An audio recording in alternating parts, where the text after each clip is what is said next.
My name is Sana. I was born in Yemen in 1991, in the southern part, in Aden. I was born to an all kind of Sunni family, you know, generations upon generations upon generations of Sunnis. And in fact, we didn't really know much, as a society as a whole, we didn't really know anything other than Sunnism, you know, let alone just my family. I came here when I was around 5 or 6 years old, moved to the UK. I lived with my parents and my older sister. You know, we grew up in a kind of a British society, but with Arab culture. Well, when we came here, I came with my dad because my dad and my sister, because he holds a British passport. He was born here, and my mum had to wait for her visa and stuff. So I guess the thing I remember most about that time was being apart from my mum for 10 months. She came 10 months after us, and yeah, so my dad kind of had to juggle work and 2 kids. You know, we were really young at the time, so it was kind of difficult for us as a family. I think this is a good thing. My family aren't really strict in terms of religion or culture or anything, so by giving us that kind of freedom, we came upon Islam kind of at our own will instead of being forced. So I was never enforced to wear the hijab. My dad never really set us a date where you have to wear hijab after this date. I mean, I did wear it. I wore it for a year when I was in year 8 or 9, and then I think I didn't really think about it much, so I took it off a year later. But then I started, you know, kind of being surrounded by more Muslim friends, more hijabi friends, and actually I think my best friend, who's an Iraqi Muslim, had a huge impact in terms of the hijab and stuff. So that kind of came on its own time, and I wasn't pressured by my parents or anything, so I didn't feel any sort of force or anything. To be honest, I've never actually been treated unfairly, or you know, by the general British public. You know, as you know, London itself is very multicultural, and no matter, you know, how much the media tries to hype up, I do feel safe in London. I mean, I don't feel racially discriminated against or for my religion or anything. So I've never actually felt anything Islamophobic growing up. You know, that might have changed now. I mean, I met someone the other day who kind of just screamed in my face, saying kind of insulting things about the Prophet and Allah. But that was like literally a one-off. Like, I still feel safe in the streets of London and stuff. So to be honest, I think this man was actually, something was wrong with him, because he was walking down the street just screaming, and then he just happened to coincidentally, as he was saying the same thing, come across me and my friend. So yeah, I didn't think anything of it. Like, I didn't really react to it. You can't really say much to someone that's a bit mental. So now I'm kind of a bit more practicing in a sense. So anything I do, anything I say, I understand that by wearing this hijab, I kind of represent the whole of Islam, whether I like it or not. So anything I say, I have to kind of censor. Yeah. On social media, I guess there's a sense of self-censorship, you know, because at the end of the day, I am an Arab, I am a Muslim, and I am a female. So anything I say will represent those 3 categories. So I try as much as I can to keep as kind of Muslim as I can on you know, Twitter or Facebook and stuff, because I know at the end of the day it will come back on to Islam, and that's, in this day and age, this is what has destroyed Islam. It's people's representation of it. So, you know, Muslims are not perfect, but Islam is, and I have to kind of at least try to keep it. We, as, you know, Arab Muslims or Arab Muslim females, we kind of, it's been put on us, this image of us being chained to the kitchen kind of thing. So I guess speaking out as an Arab Muslim female kind of destroys those barriers and those boundaries. So I think it's much more important for a female Muslim to kind of speak out more than... What do you speak out against? Like, through my poetry, I guess. That's how I do it, you know, but there's other means of standing against it. So, like, my poetry has, alhamdulillah, has been spread quite a bit around the world, and I'm surprised by that as well. But people come up to me and they say, like, this is the first time we see a hijabi woman, you know, like, saying this and that, or kind of being the complete opposite to what we were told of, you know, the traditional Arab woman. So I think we have to fight that whole kind of image that we have been forced, that's been forced upon us. I go to Yemen on a yearly basis. Alhamdulillah, I'm blessed with that. In Yemen, I'm kind of, you know, I feel at home, but it's not home. And here, I feel at home, but I'm not home, you know. So I guess, like, you know, the humans will never be satisfied with anything they get or have. So, like, when I go back there, I feel like one person puts it perfectly. He says, Englishmen amongst Arab and an Arab amongst Englishmen.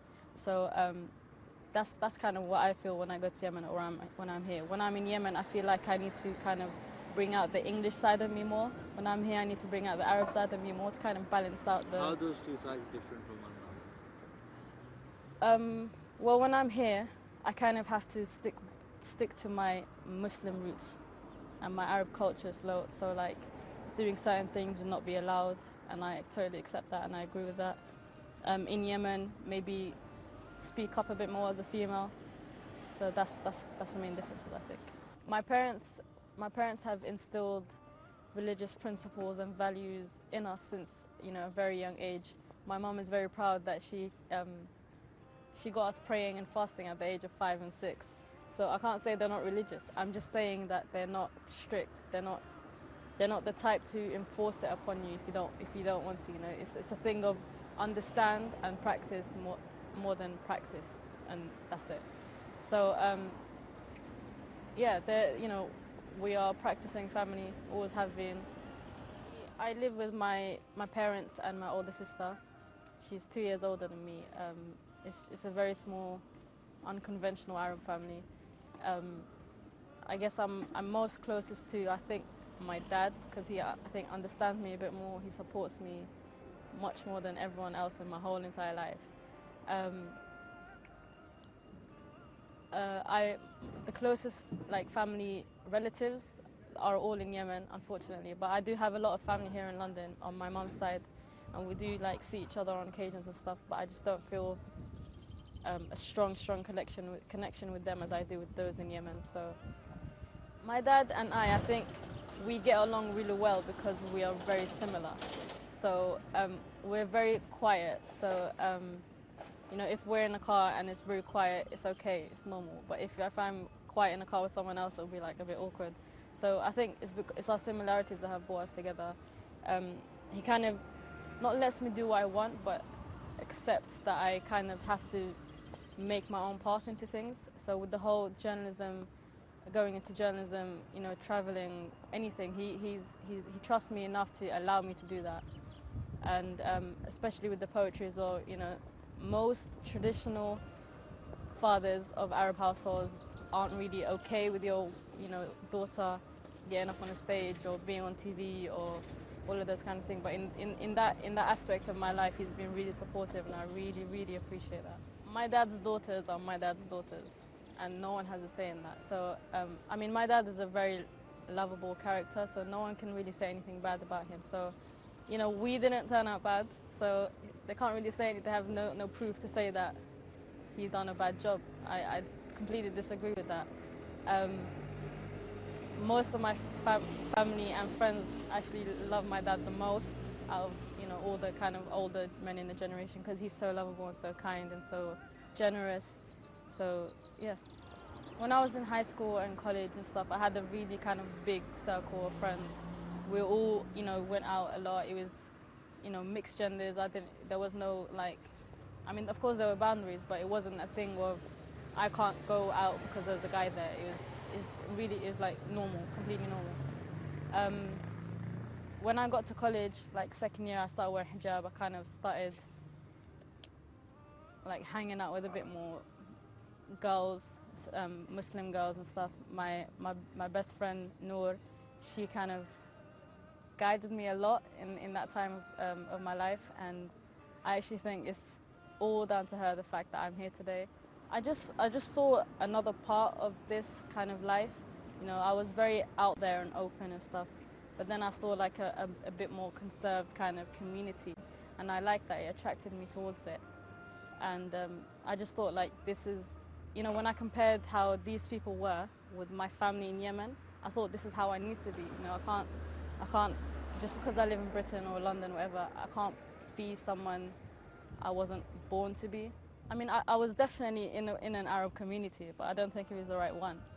You know, there was a lot of things going on that maybe shouldn't have been going on, like within, like, kids, teens, what they do and stuff, get in trouble and running away and all of this kind of stuff. But I wasn't really interested in that kind of atmosphere, and I preferred to be a bit more Muslim.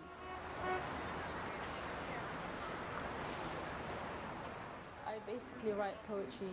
Well, I first started to write poetry because I felt like I needed to address some issues that some people were kind of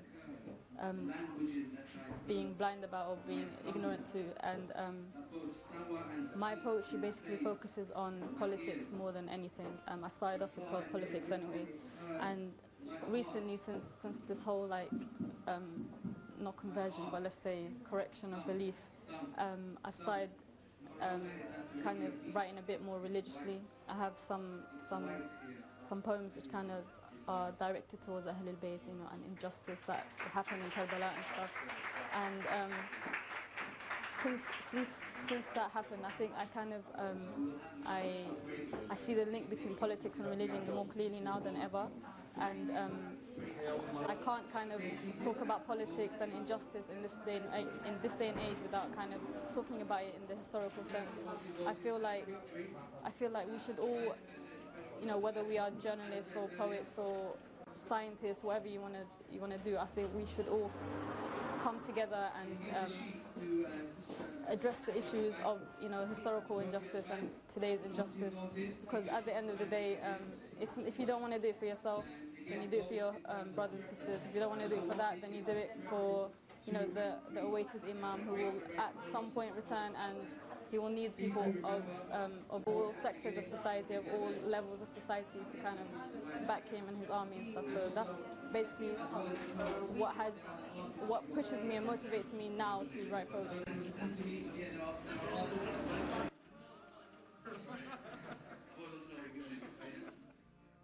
The next poem I actually wrote maybe 2 months ago or so, and I released it with a campaign called Support Yemen. They're an organization that are, basically trying to raise awareness for issues in Yemen. And one of their campaigns was to raise awareness on women issues, domestic abuse and all of that kind of stuff. So I thought it would be best to kind of release this poem with them and to help them out a bit. So this one is called Pieces. And it's a true story, by the way, which is why I've decided to address it. I sit face down with my head in my arms, while a pool of tears is flowing in my palms. I'm listening to cries being thrown around, and the cries around me and the walls around me are echoing the sound, making it twice as loud and twice as frightening. Conflict is building up like thunder and lightning. I'm only 7 years old, and I hear her cries. I see her tears in the darkest of nights, and every time his voice is raised, I want to punch his face. I want to hold her close and leave this place, and my heart breaks anytime I see her face in my mind. In my mind, I've killed him 1,000 times, and I've injected him with the pain that I see in her eyes. How could an angel so pure become a victim of the devil? I'm frozen in time, but my mind never settles. They tell me my mother was a victim of love, and she fell for a man she knew nothing of. She was blinded for the man who awoke in her heart and left the family for the man who would tear them apart. Grandma told her, baby, don't go, please just stay. She said, Mama, please leave me, I don't feel no pain. I'm in love with this man, he's no stranger to me. And without her parents' blessings, he got down on one knee. She accepted without consent, and with him she ran. With the killer, I later found myself calling Dad. I don't know how he managed, but he brainwashed an angel. And with the goodness of her heart, the devil was able to control her feelings and control her head. Who what she thought was love left her scarred and dead. Emotionally first, he suppressed and degraded her, and she never fought back, because that's not the way her parents raised her. I can't help but think patience killed my mother, and now I'm impatient to kill my mother's lover. I'm calling out to you, but the screams never reaches. Mother, may your soul rest in peace as my heart lives in pieces. Thank you very much.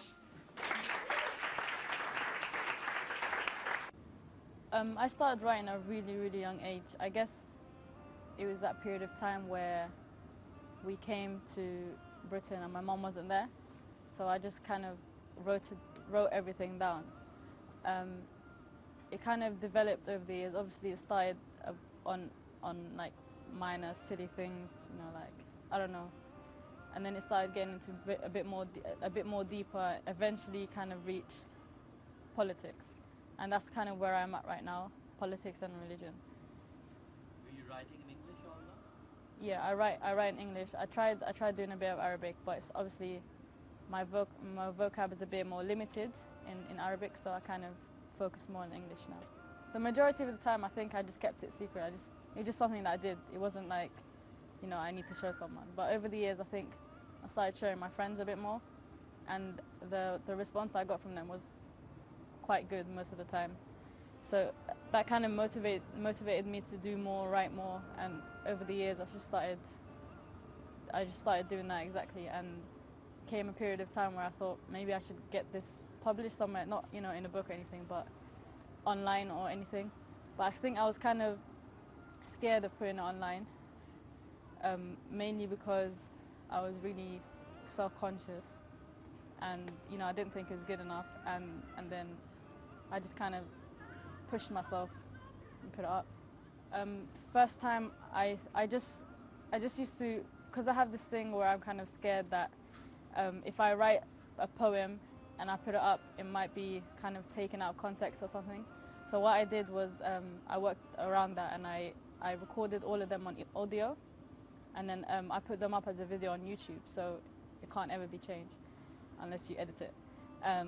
So I put that up, and then I added the lyrics to it as, you know, text on my blogs and stuff. So that's how it's been going on for now. I think the beginning was more like whenever I'm angry, I write. You know, whatever has angered me at that time, I write about it. So you can, if you read all my old stuff, which is not public, it's a bit more angry. It's a bit more like, it doesn't flow as well because it was written out of anger. I kind of used to write a lot about friendships and stuff.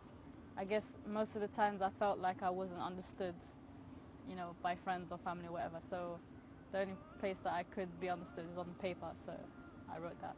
When I got to college time-ish, I think I was introduced to a bit more like of a hip-hop political kind of music scene. So through that, I kind of saw it as poetry more than music, to be honest. I was influenced a lot by, you know, people like Loki and others in the scene. So that kind of opened my eyes a bit more, because he has a lot of knowledge in his songs, and from listening to a song, I kind of knew a bit more about something, and then I'd go on to research it a bit more, and then I gained a lot of knowledge. So I thought this was the right way to kind of get your message across. So I started doing the same thing really, and hopefully it works. Political issues was probably Palestine. That was like the biggest in that time as well. And I think like the whole representation of Islam, so Islamophobia, you know, war on terror, that kind of stuff. I mean, obviously Palestine has been an issue for all of us since a very young age. You know, we've been taught about it for years and years, even before, you know, switching the TV on. But I guess the whole injustice of it, you know, the fact that it's been ignored for so long, it's been 64 years now. I think it was something that it was so obviously one-sided that I didn't understand how anyone could see any other way of it. So that's what kind of got me. To be honest, I haven't actually written a lot about Palestine. I mean, there are some stuff in my, you know, my folders or whatever that may have mentioned or something Palestine, but I don't really write a lot about it. But it's just the fact that Palestine kind of opened my eyes to the rest of the politics of the world. So I can't say I'm a voice of Palestine, because I haven't done enough to be a voice of Palestine. But it did definitely open my eyes. The Arab Spring, I guess, for everyone, not just me, but for everyone, it was kind of a new sign of hope in the will of the people. We've been constricted for so long as a people. We've had dictators for nearly all our lives, all of my life, and no one ever really spoke out against it.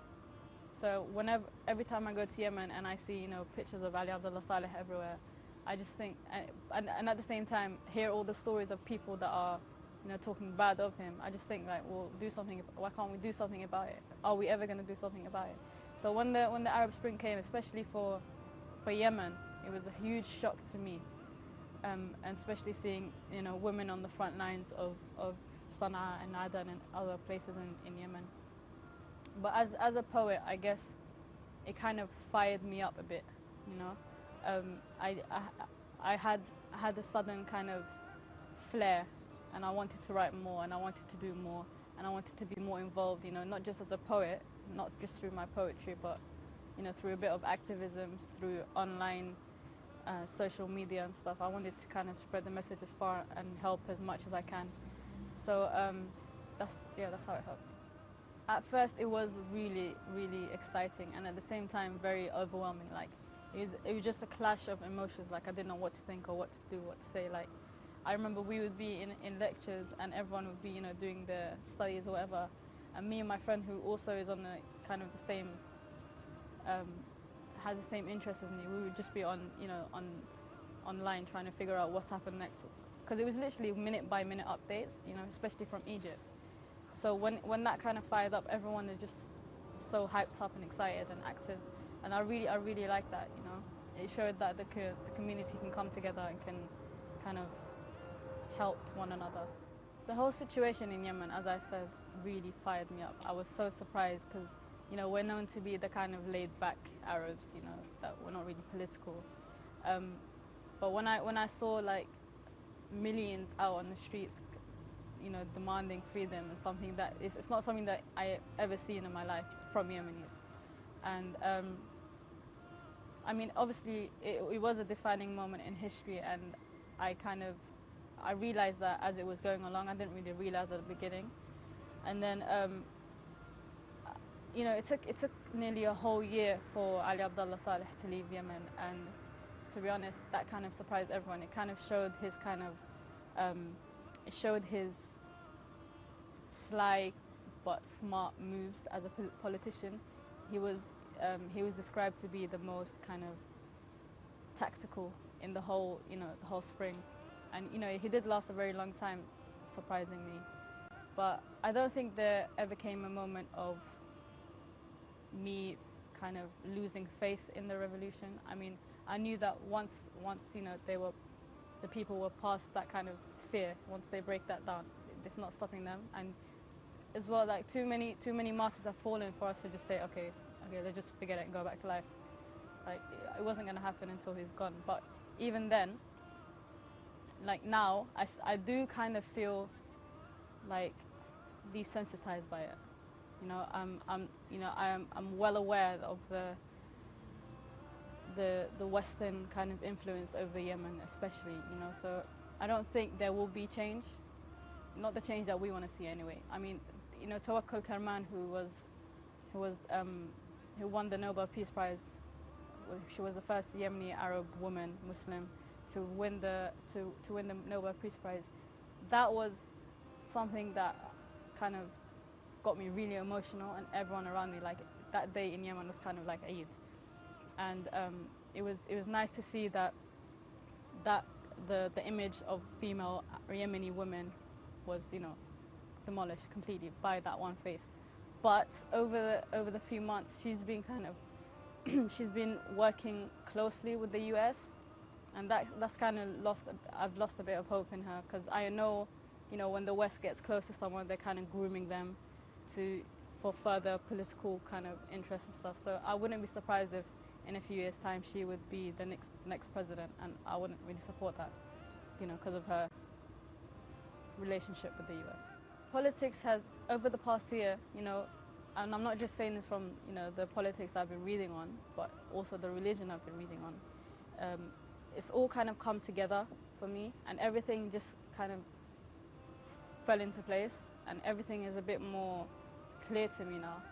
So I've kind of been reading up on a lot of history, both Islamic and, you know, political history, you know, US kind of coups and stuff that's happened over the past years, and I've seen a similar kind of pattern.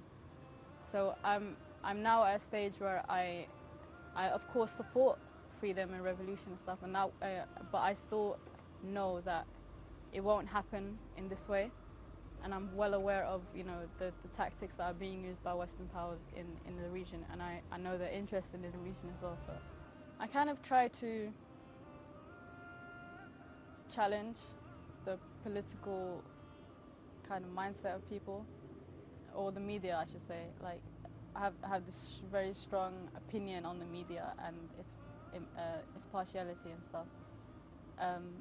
So everything I write kind of comes back to the media. So, for example, I have a poem called Mr. BMP, which kind of, you know, we were introduced as Muslims through the media. You know, no one actually really came up to us and talked and stuff, but the destruction of the Muslims came through the media and the lens. So obviously that's what people like the BNP and the EDL see of us. They don't know us in, you know, face to face by nature personally. So I have a poem that's called Mr. BNP, and it kind of challenges their ideologies and policies against Muslims. And that's been, I think, one of my favorite ones. I have a few things to say. Did you know that Brits live on my land to this day? 1832, that's when they first entered and occupied my land. That's when they first took over and colonized Yemen. They were born there. They grew up and lived for 132 years, and you ask me, Mr. Smith, you ask me what right I have being here. See, I don't understand. All the money I earn goes back into your hands, your pocket. They call it tax, but it's just theft made legal. It's shocking. Why do you hate me? Why do you try provoke me? Is it the hijab on my head, the jilbab I wear, or the scarf around my neck? Is it my father's facial hair? It is, innit? That's why you all stare. You're scared. I'll tell you what, I'll wear my hijab. I'll risk it. Because regardless, I'm more British than your tea and biscuits. See, I didn't steal your job, Mr. BMP. Your job looked at you and it came to me. See, I went to school and I got an education. In fact, my main goal in life has always been elevation. I mean, come on, my uncles don't run every company in the city. I got the job based on the content of my CV. You want us out? Okay, excuse me please, while I take our kebab shops, curry houses, shisha cafes, Mediterranean cuisines. You say we broke Britain? Actually, we gave it structure. If anything, you should thank me for giving Britain a culture. However, I guess we have one thing in common. I too strongly condemn attacks and bombings. I too fear for my life when I get on a train, and when I heard of 9/11, I too felt pain. You may think I'm your enemy, Mr. BMP, but I suggest you look in the mirror before you judge me.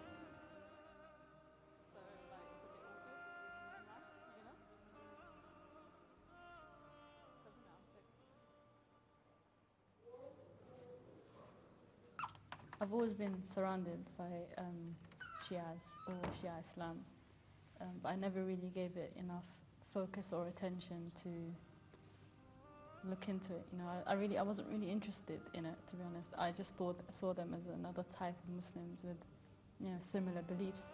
Obviously, I did hear of some, you know, supposed beliefs of the Shia or ideologies that come from people who don't really know much about religion. But I guess I just came through it out of research more than anything. I was never forced to pick up any of the beliefs. It was never forced down me by, you know, my friends who were mostly Shia. They never kind of took me to the side and said, you know, any condescending comments or, you know, sister, you're misguided or any of this kind of stuff. And that was something that attracted me towards it. I think it was reverse psychology that worked with me, although I'm sure none of them actually tried to do it in that way. I think it was maybe a year or 2 years ago in Muharram, we were all sitting down, the friends were sitting down, and one of my friends who's really, really, really spiritual, especially in terms of Muharram, he kind of sat down, he told us about all his emotions that happened, especially on the night of Ashura and stuff, and I never really understood it. So we kind of asked him to tell us the story, and he did, and he explained it obviously at the time it was brief, but it was more than I ever knew. So it was the first time that I heard about, the intercepted journey to Kufa. It was the first time I heard about, the children screaming in tents, the burning of the tents, the thirst, Abbas and his severed hands. All of these things were just new to me. Even Yazid and Muawiyah and the conflict with the Prophet's family, it was all new to me. And I was just thinking, like, why don't I know this as a Muslim of 20 years? And so that poked me to do a bit more research, and I started reading books. If I can't find books, then I find them online. If I can't do that, then I listen to lectures.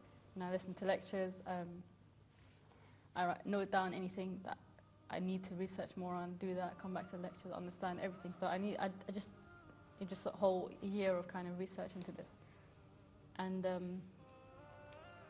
yeah, so I guess when I saw everything for myself, I couldn't really deny it, and I understood that I was kind of, my intention was never to convert as such. It was just to understand, and that's why I kind of say I stumbled upon the path of Ahlulbayt. Like, it was an accidental thing, but it was the best thing that happened to me. Everything started making sense. I couldn't deny any of the things that were taught to me. People sometimes say, oh, she's been brainwashed, she's around a lot of Shias. No one has ever spoken to me about it. Like, I can't stress that enough. No one's ever tried to enforce it on me.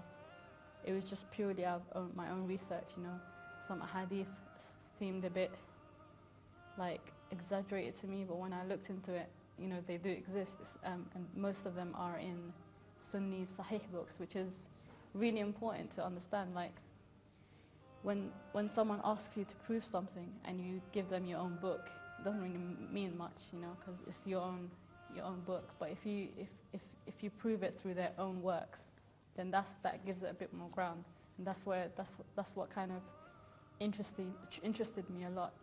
The first thing I've experienced in terms of, Shia traditions or the way of life was I can't remember how many years ago, but it's quite a long time ago.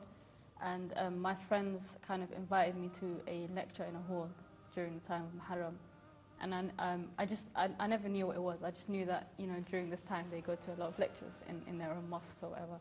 So I went there and I was a bit nervous, but that kind of point of my life was really interesting because it kind of highlighted my own ignorance for me. So we were sitting in the lecture, and the lecture was reasonable, it was really good. It could be understood by anyone, regardless of Muslim or not. It wasn't really, anything that at the time I've heard of the Shia. It wasn't anything fanatical or anything. So I was listening to the lecture and I was thinking, yeah, this is not bad. And then suddenly the imam or the speaker was replaced by someone who came and started doing some sort of singing to me what it was. And obviously I've never actually heard of that kind of singing before, eulogies or latmiyas. And it just sounded really beautiful to me, but I didn't know what it was, but the voice and the words and everything was beautiful. And then everyone's kind of stood up and they started tapping their chest, like just in slow motion. Like, it wasn't nothing extreme, nothing fanatical, but obviously me, because I've never actually seen this before, I've never experienced it before, it was completely new to me. Even though it was in no way intimidating, I was intimidated by it.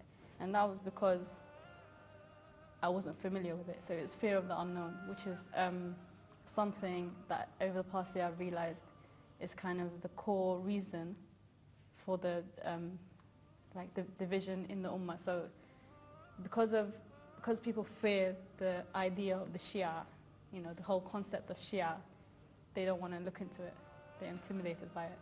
So that was for me, I wouldn't say a turning point, I mean, then it wasn't a turning point, but looking back now, I kind of see my own ignorance. As I said, I came from a Sunni family. Everyone in Yemen, well, the majority of Yemenis are Sunnis, but in the culture that I was living in and stuff, we never really knew about Shia. Like, I went to Yemen 2 years ago and I was talking to my cousin about it. She's like, what's Shia? To that extent. So obviously when I came here, I was a bit surprised to see there were other types of Muslims and stuff. So, and I never really, I knew they were there. I never approached them or spoke about it. So I didn't feel the need to kind of inquire or anything. It wasn't interesting to me. I just knew that they were Muslims and whatever. Obviously I've heard of misconceptions, you know, all of these crazy stories that I've found to be completely false and fabricated. So, but I never actually, I can't say I felt any sort of hatred or prejudice against the Shias even before. The main book that kind of sealed the deal for me was Then I Was Guided. And a lot of people say that when I'm talking about Shia and stuff, because that book kind of showed me how to prove the Shia beliefs through Sunni methods, through Sunni resources. And that, like, when I read that, I literally read it in a day. Like, that's how into it I was. And I was like, that's it, like, you can't deny it. Like, it's not like these hadith are, you know, coming out of nowhere. They're coming out of Sahih books. So that for me was like the main kind of thing. Other than that, I was on like Islamic sites online, and obviously I would go to Shia websites as opposed to, you know, people who hate the Shia websites. I remember once on Twitter, I must have said something and someone replied to me and said, "Sister, you're misguided," gave me a link. And I clicked on the link and the website was called shiabs.com, and we know what BS stands for. So I was thinking, like, if you want to approach people, do not do it in a way that will send them running away from you. So, you know, there's ways to approach people. And it's just people like that, when they come, they tell me something about someone and they give you a link from someone that hates that someone. It's just like that to me. I'm like, that's not credible for me. So I had to go through, you know, to the source of it and find the information from there. And when I did, it kind of made sense to me. My friend recommended this book, and then I saw her and she gave it to me. And then I read it and I started, like, because of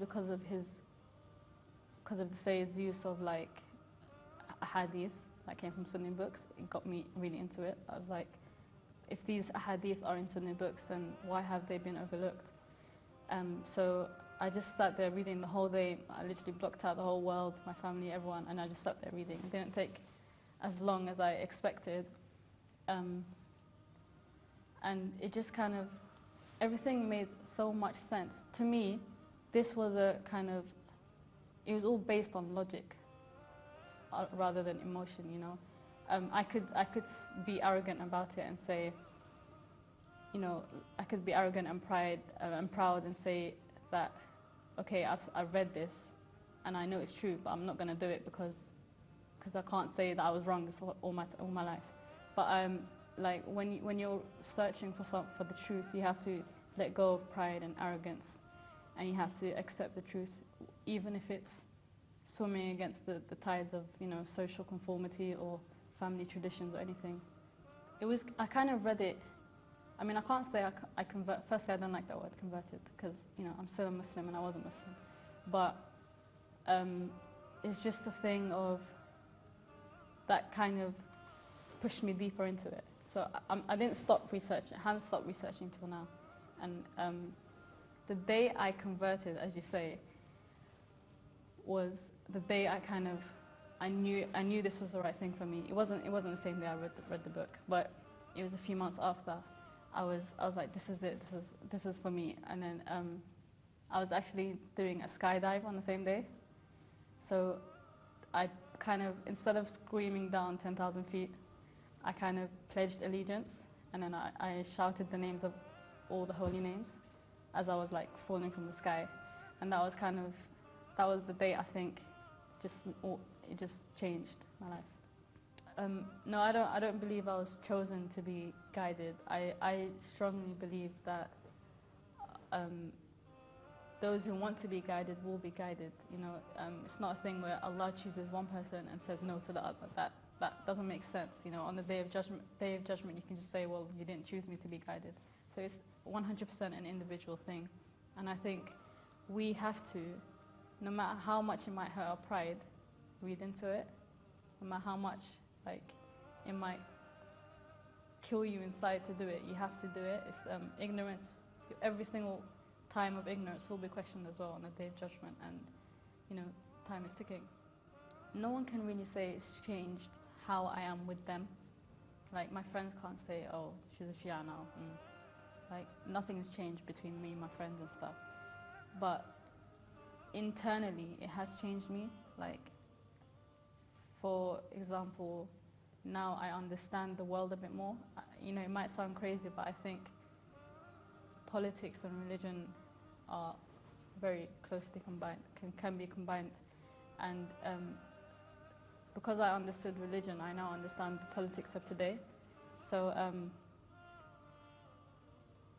I think Islamic history is pivotal in understanding 21st century Islam. I strongly believe, you can call me crazy for this, but you know, the army of Yazid and, you know, the enemies of the Prophet are still working today, are still propagating today. Yeah, over the past few months, I've noticed that I have no more motivation to write about politics as I did before. Now it's mostly about personal kind of experiences, and Ahlulbayt as well. I've written a few on that.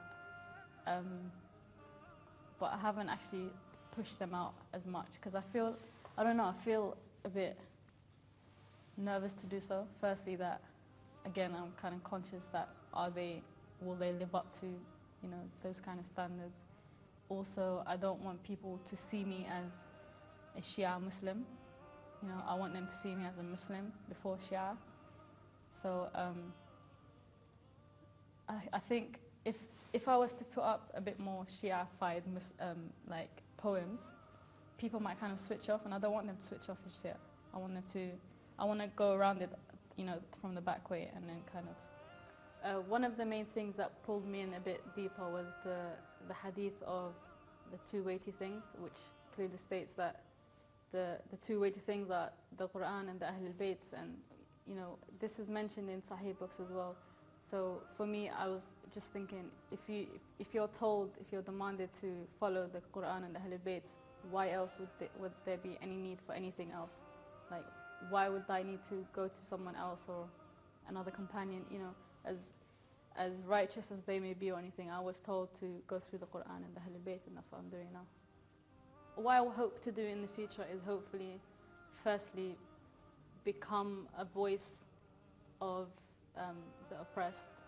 You know, whether that happens through my poetry or through my journalism work, it will happen, inshallah. I hope to kind of shed light on a few of the oppressions that we as Muslims face, you know, both here and all the people struggling in the third world, as they call it. You know, after finding out the story of Karbala and stuff, I kind of have no choice but to stand up against injustice, and that's what I hope to do. With every tick of the clock, our lifetimes separate. Oh, tears of sorrow to him rise, evaporate. Speak to him of broken smiles, take me to him, levitate. Tears still my words, listen to them paraphrase. Tears still my words, listen to them paraphrase. Why did you leave? Oh, rainfall, don't add to this surrounding puddle. I'm drowning in my tears, and these tears, oh how subtle, they're able to crush humans, transform us into rubble. I'm retracing your tracks, unable I fall and stumble. Where are you? The eyes swell at the glimpse of your image. Once the story starts, the tears never finish. Absence destroys the heart and the soul is diminished. Your absence destroyed this heart and this soul is diminished. When will you return? When will you return? When will you return?